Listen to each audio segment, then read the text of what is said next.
최근 일부 지방자치단체에서 자전거와 개인 모빌리티 이용 시민을 대상으로 사고 시 자동으로 보험에 가입되고 별도 절차 없이도 사망 또는 후유장애, 시 지원금을 지급하는 제도를 도입해 주목을 받고 있습니다.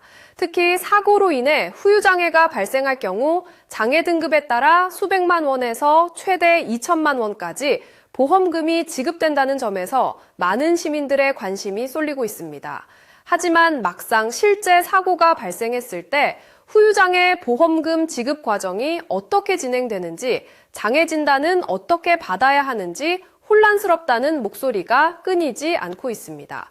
오늘은 손해사정 관점에서 실제 보험금 분쟁 사례를 중심으로 후유장애, 보험금 청구의 핵심 쟁점과 대응 방안을 심층적으로 살펴보고자 합니다. 대표적인 사례로는 교통사고, 낙상, 작업 중 사고 등으로 인해 신체에 영구적인 손상이 남은 경우가 있습니다. 예를 들어 안구 손상으로 시력이 저하되거나 안구 운동에 장애가 생기는 경우 또는 골반, 천골 등 주요 뼈의 골절로 인한 운동 범위의 제한, 손가락 절단과 같은 신체 일부의 상실 등이 이에 해당합니다. 실제로 보험금을 청구하면 보험사는 후유장애의 정도와 직접적인 인과관계, 그리고 약관에 명시된 영구적 손실 또는 기능의 상실 기준을 엄격히 따져 지급 여부를 판정하게 됩니다.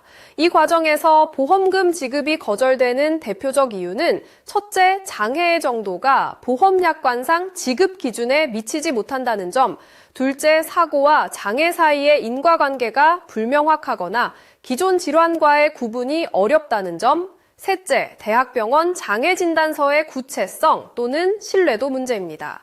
이처럼 까다로운 심사 기준 때문에 보험금 청구 전 몇 가지 단계별 대응이 중요합니다. 우선 후유장애에 해당하는지 명확히 판정받기 위해 신뢰할 수 있는 의료기관에서 장애진단서를 발급받아야 하며 진단서에는 단순히 장애 있음이라는 표현이 아닌 장애 부위, 기능 저하 정도, 예후 및 일상생활 제약 정도에 대한 구체적인 기재가 필요합니다.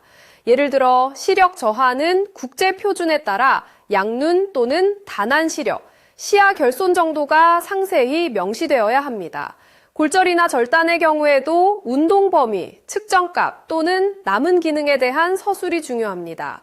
또 사고와 장애 사이의 직접적인 인과관계를 뒷받침할 수 있는 진료 기록을 확보하고 기존 질환과 차별화되는 점을 꼼꼼히 정리해야 합니다.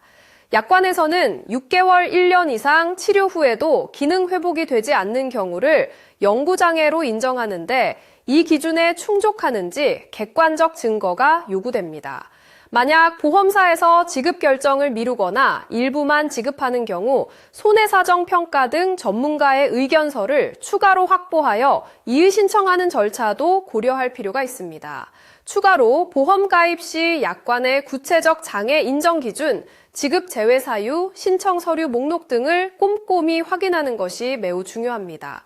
흔히 진단서만 내면 된다는 오해 때문에 심층 진료 기록이나 사진, 검사 자료가 누락되어 분쟁의 빌미가 되기도 합니다.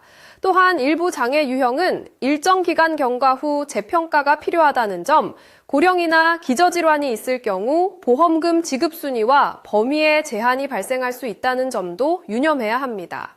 후유장애 보험금 분쟁은 단순한 진단서 발급으로 끝나지 않는 경우가 많습니다. 복잡한 쟁점이 있는 만큼 관련 경험이 많은 전문가의 조언을 받는 것이 현명한 방법일 수 있습니다.